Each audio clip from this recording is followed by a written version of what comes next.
Hi YouTube, Pharaoh here, and something very special has just happened to me.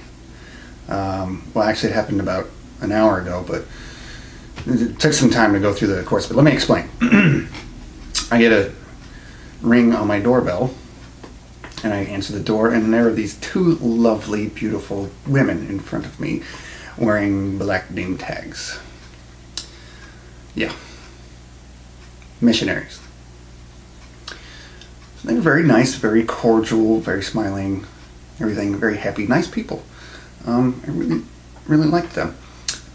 Anyway, they approached the door. They explained who they were, and they were out and about to make contact with people and whatnot. And I was very respectful.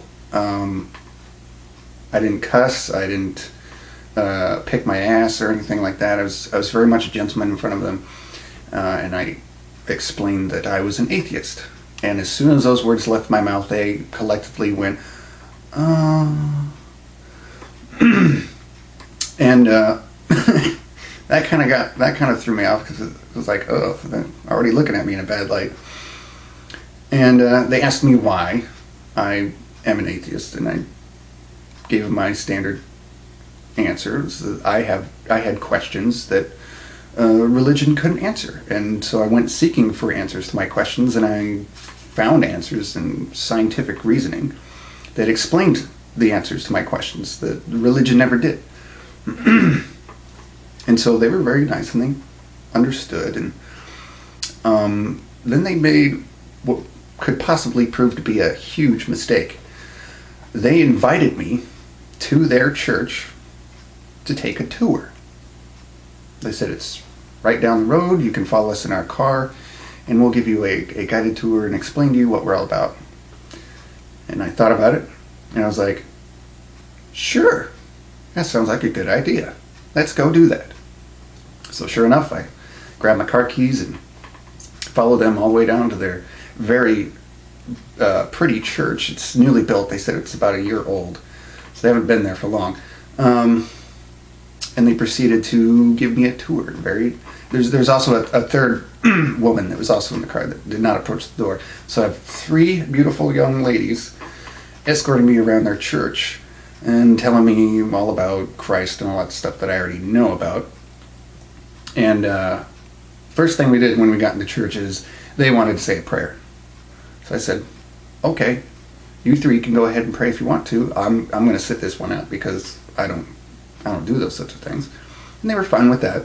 And so they did their little the flying spaghetti monster thing, and amen, and then we start the tour. And so they take me along, and the first thing they show me is the worship room, where all the pews are. The first thing I noticed right off the bat was these pews are padded. They're nice, cushy, comfortable pews. So I was like, wow, that's nice. At least when you're sitting here for hours on end, your ass isn't going to hurt. I didn't say that.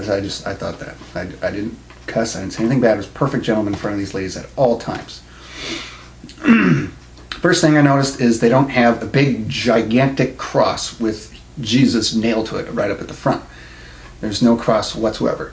I also noticed they don't wear crosses on them personally. There's no religious jewelry of any kind.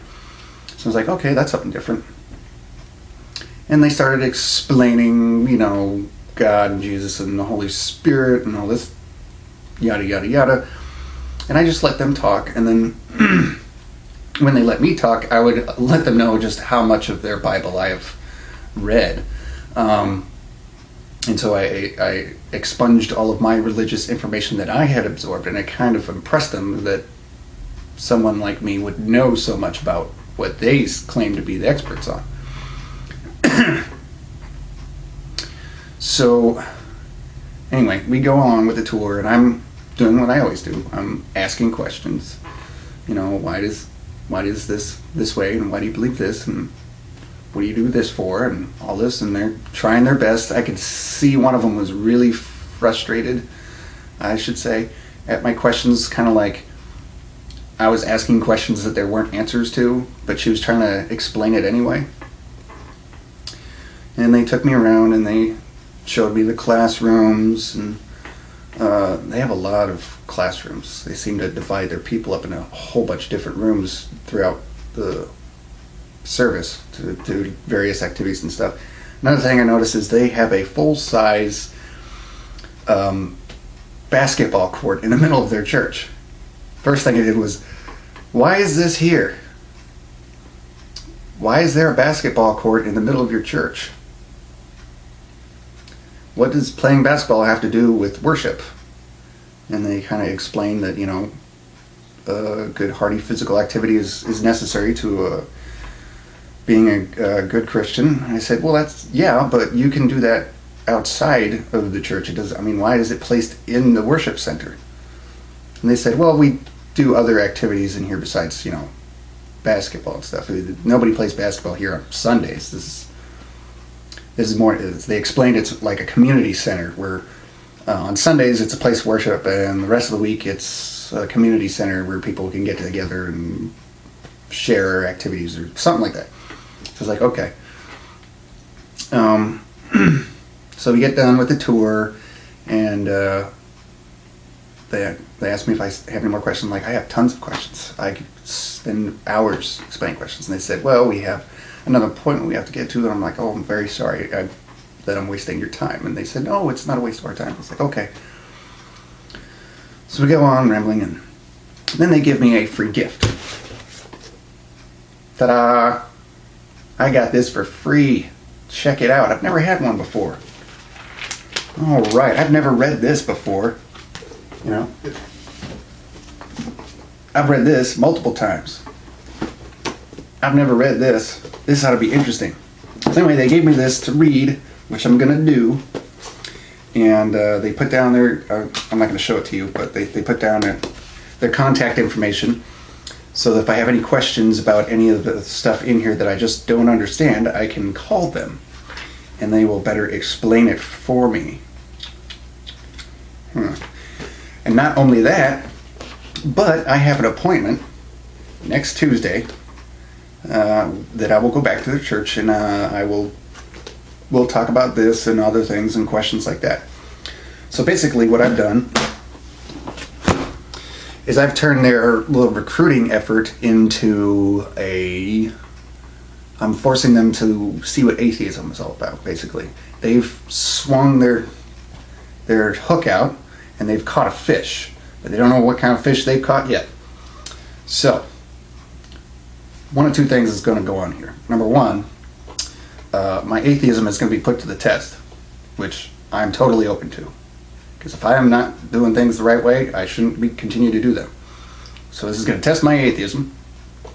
And number two, it's going to put into light, at least for these few women, their interpretation of what atheism is and what we're all about and what kind of people are we like. I'm going to expose them to atheism because they may have some preconceptions or stereotypes that just are not true. So that's what I'm doing this all for. Now, if you guys out there have any questions that you want me to ask these very lovely Mormon women, please PM me with your question. And when I go and meet with them on Tuesday, I'll ask your question, and then I'll make a video or I'll PM you back with their response. So this is your chance to get in on this. So, but till then, I got some reading to do. How many pages is this thing? Oh, that's the index. I don't want the index. Man, they don't have page numbers. Ugh. Well, it's that thick. Here's Bible. So, about that. Here, put it this way. That's how much reading material I have to go over. So that's what I'm going to do. Please ask your questions, or if there's something you want me to express to them, please contact me so that I can do so. Pharaoh out.